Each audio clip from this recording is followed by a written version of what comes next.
예배 감격에 있는 꿈의 교회 젊은이 교회입니다. 구약에서 예수님 찾기 3강은 레위기 16장 1절에서 10절 말씀을 가지고 예수님으로만 이해할 수 있는 명령 아사셀 염소라는 제목으로 예수님을 발견하겠습니다. 먼저 드라마 바이블로 말씀을 보겠습니다. 건물을 관리하시는 분들을 보면 마스터키가 있지 않은 이상 열쇠 꾸러미를 항상 가지고 다니죠. 이유는 간단합니다. 그 문은 그 열쇠로만 열리기 때문입니다. 성경도 마찬가지예요. 성경의 비밀은 예수님으로만 열리게 되어 있습니다. 예수님으로만 그 뜻이 풀립니다.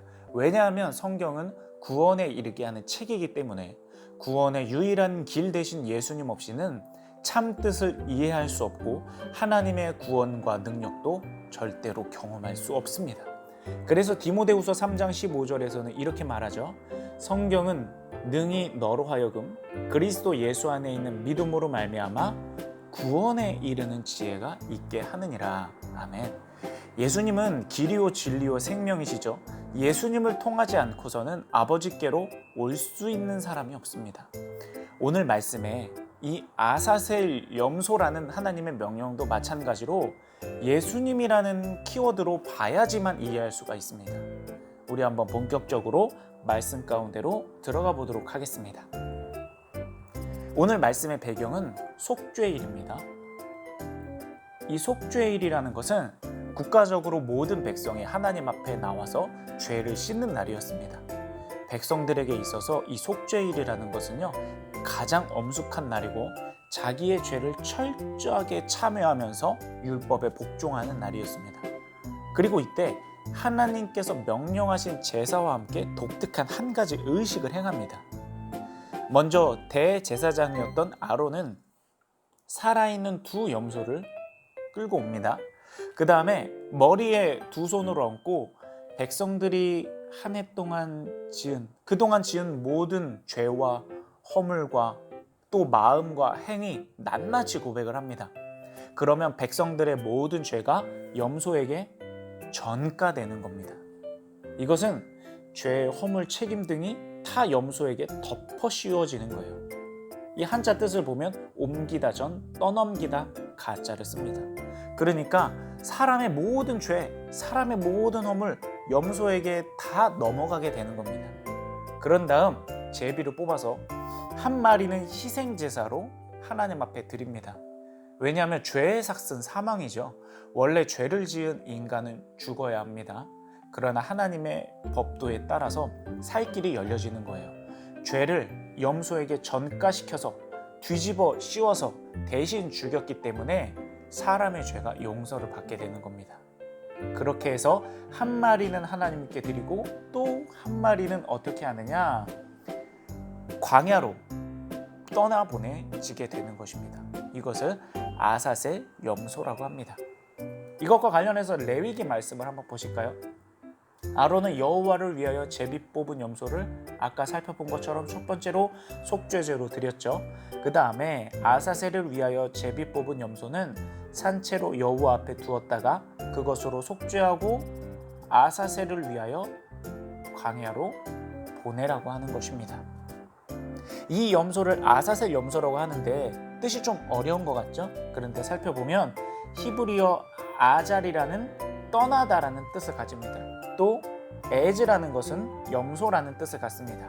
그러니까 한마디로 죄의 짐을 지고 보냄을 받아 떠나는 염소를 이야기하는 것이죠. 그리고 여러분 지금부터 이 장면을 잘 상상해 보셔야 돼요. 속죄일에 모든 백성들이 지은 죄가 얼마나 크겠어요. 수백만 명의 지은 그 커다란 어마어마한 죄를 몽땅 뒤집어 쓴 이 염소를 이스라엘 진영에서 광야로 내보내게 되는 겁니다. 백성들은 이것을 보면서 내 죄가 우리 가운데 머물러 있었던 이 거대한 죄가 우리로부터 떠나서 아주 멀리 옮겨지고 있구나. 우리의 진영을 떠나는 아사셀 염소를 보면서 온몸으로 생생하게 그것을 실감하고 느낄 수 있었다는 것입니다. 그러면 광야로 이렇게 홀로 내보내져 떠도는 그 아사셀 염소의 운명은 어떻게 되는 걸까요? 황량한 광야에 그 득실되는 들짐승들의 먹잇감이 될 것입니다. 굶주린 들짐승들은 하룻밤이 채 지나기도 전에 이 염소를 다 갈갈이 찢어 먹을 거예요. 염소는 고통의 비명을 지르면서 피 흘리고 비참하게 죽어갈 것입니다. 아니, 왜 하나님께서는 이렇게 독특하고 이해하기 어려운 아사셀 염소의 의식을 행하게 하시는 걸까? 오직 단 한 분을 떠올리게 하기 위해서입니다. 그분은 바로 우리 구주 예수 그리스도이십니다. 정말 하나님은 계속 예수님과 연관되고 예수님을 떠올릴 만한 장치들을 백성들로 하여금 많이 하게 하셨습니다. 그래서 지금 이스라엘 백성들이 훗날 예수님의 십자가 사건이 일어나기 이전에 비록 죽었지만 자기도 모르게 하나님을 믿으면서 동시에 예수님을 믿게 되어 구원을 얻게 된 거예요.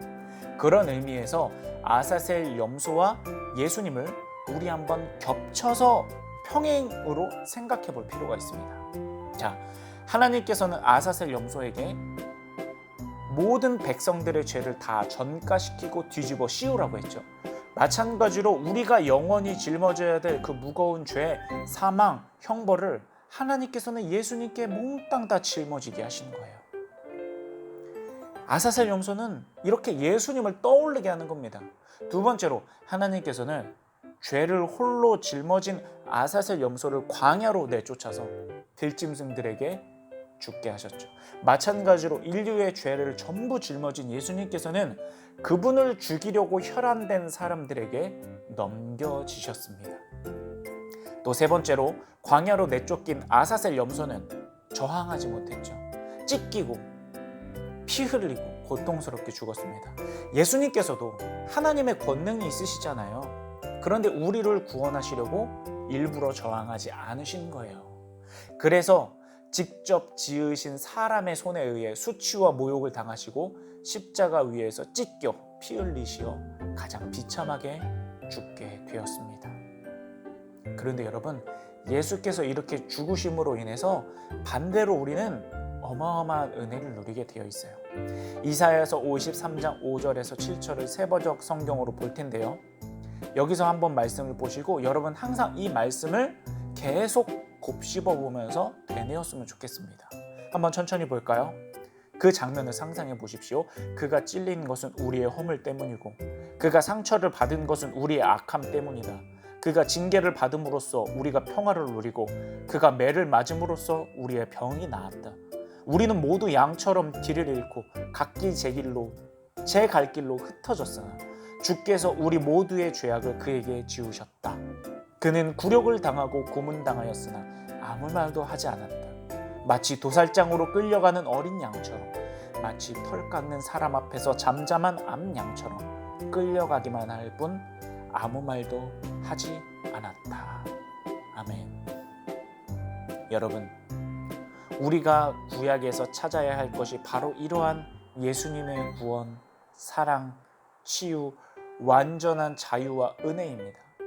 당장의 주님은 인류를 멸시하며 그들을 쓸어버릴 수 있으셨습니다. 그런데 주님께서는 왜 이 악물고 십자가에서 버티셨을까요? 왜 어린 양처럼 저항하지 않으셨을까요? 이 은총을 우리에게 주시려고 그런 겁니다. 그러므로 예수님을 믿으면서도 여전히 세상과 죄와 나 자신의 연약함에 눌려 있다면 여러분, 주님 때문에 해방을 얻으시고 자유를 얻으시고 주께서 주신 이 모든 것들을 다 우리가 누릴 수 있었으면 좋겠습니다. 주님을 믿는 여러분에게 이미 자녀된 권세가 있습니다. 예수님이 이미 다 짊어지셨습니다. 예수님이 이미 다 여러분을 위해 감수하셨습니다. 그러므로 예수님으로 인해서 참된 평화와 은혜와 구원과 기쁨을 누릴 수 있는 여러분들이 되기를 주님의 이름으로 축복합니다.